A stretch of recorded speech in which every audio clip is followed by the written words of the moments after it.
За сайн байцгаана уу? Та бүхэнд энэ өдрийн мэнд хүргэе. За өнөөдөр Estimator-ийн маань төсвийн програм дээр загвар төсөв хэрхэн ашиг талаар та бүхэндээ бас зааж үзүүлье. За загвар гэдэг хэсэг рүү орно. За энэ дээр ерөнхийдөө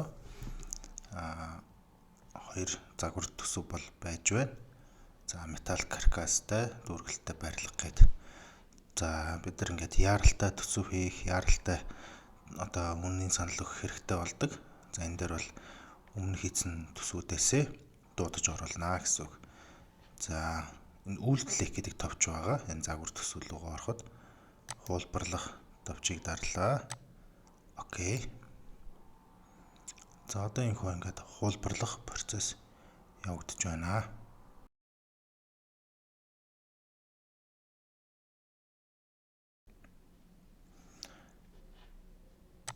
За миний төсөв гэдэг хэсэг рүү орно.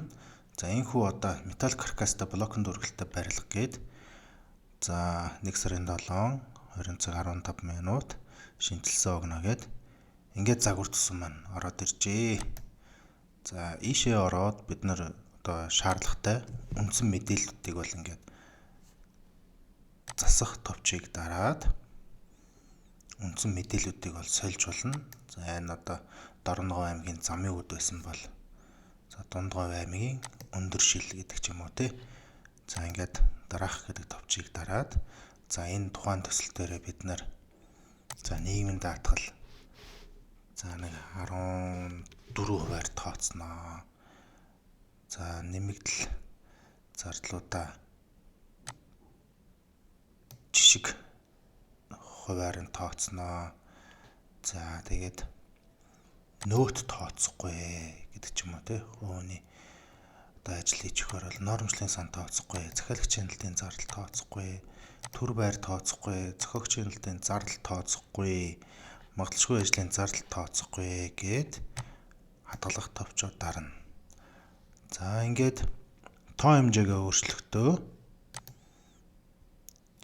энэ төсвийн энэ баруун деталь тоо хэмжээний хажууд байгаа энэ товч дээр дарна. За ингэнгუთ тоо хэмжээгээ бид нар за энийг нэг 12 гэдэг дандаа интер дараал явчихна. 11 за нэг 231 гэдэг ч юм 121 111 90 за энийг бол 90 болгож өөрчлөе. За энэ 5 энэ бол зүгээр жишээ. За ингээ 2 2 гэдэг ч юм уу тий. За ингээд дандаа интер дараад ингээд ногооруулаад явнаа. За нэг иймэрхүү байдлаар ингээд тоогоо хичээд интер дарчин. Тэнгуут энд тоо хэмжээнүүд өөрчлөгдчихнө. Ингээл боллоо. Тэгээд цалингийн зардлаа бодоод гаргая. За саяны тоо хэмжээний дагуу өөрчлөлтүүд маань ингээд бүгд ороод ирж байна. За төсвийн одоо товчоо маань яаж өөрчлөгдөж байна? За саяны тооцохгүй гэсэн зардлууд бол ингээд орж ирээгүй байгааг та бүхэн бас харж байгаа. Ингээд дүннийг ингээд хоосон гараад ирж байгаа. За даатгалыг бол тооцоогоор оруулсан байна.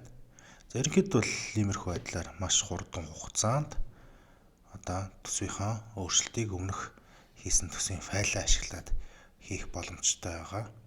Гол нь одоо энэ дээр энэ нөгөө нормын үндэслэл болон ажилбаруудыг дуудаж оруулахад хугацаа шаарддаг. Энийг хэлбэрчилж өгч байна.